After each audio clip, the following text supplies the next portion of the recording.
របៀបប្រើប្រាស់រូបមន្ត tag នៅក្នុងកម្មវិធី Microsoft Excel បាទរូបមន្តនេះគឺជារូបមន្តថ្មីមួយនៅក្នុងកម្មវិធី Microsoft Excel ដែលវាមានសមត្ថភាពក្នុងការទាញយកជួរដេកឬក៏ជួរឈរទៅតាមចំនួនដែលយើងបានកំណត់ឧទាហរណ៍ថាយើងមាន data ទិន្នន័យទាំងអស់នេះហើយខ្ញុំត្រូវការយកតែ2ជួរដេកទេអញ្ចឹងនៅពេលដែលយើងចង់ចាប់យកតែ2ជួរដេកយកទៅបង្ហាញគឺរូបមន្ត tag នេះអាចជួយយើងបានដោយអ្នកទាំងអស់គ្នាឃើញឧទាហរណ៍នៅកន្លែងនេះអញ្ចឹងកាលណាខ្ញុំបដូរទិន្នន័យនៅកន្លែងនេះមួយបាទកន្លែងនេះក៏បដូរដែរអញ្ចឹងមានថាទិន្នន័យនេះគឺបានចាប់ទាញយកចេញពីជួរដេកទាំងពីរនេះហើយមួយទៀត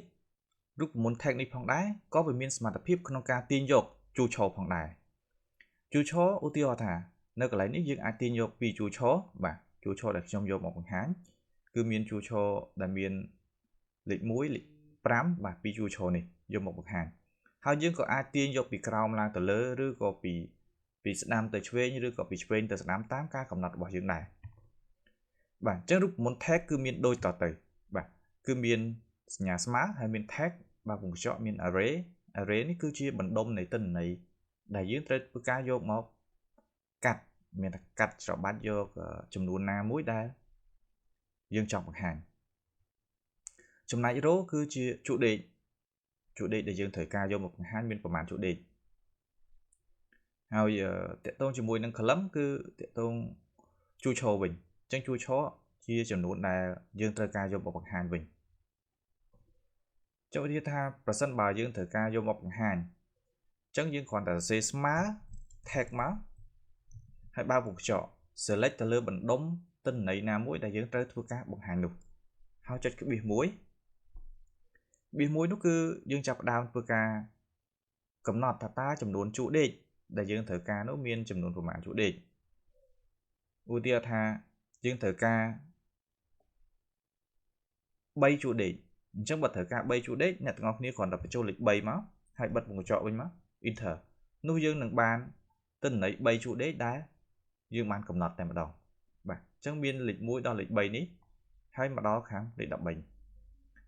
ប៉ុន្តែបើករណីអ្នកទាំងអស់គ្នាត្រូវការយកពីក្រោមទៅវិញបាទអញ្ចឹងកន្លែងលេខ5នេះវាទៅជាដកវិញអញ្ចឹងបើសិនបើអ្នកទាំងអស់គ្នាត្រូវការពីក្រោមទាំងឡើងទៅលើមាន2ជួរដេកអញ្ចឹងកន្លែងនេះអ្នកទាំងអស់គ្នាប្រើសញ្ញាដកមួយដកលេខ2ដកលេខ2នេះបញ្ជាក់ថាអ្នកទាំងអស់គ្នាយកពី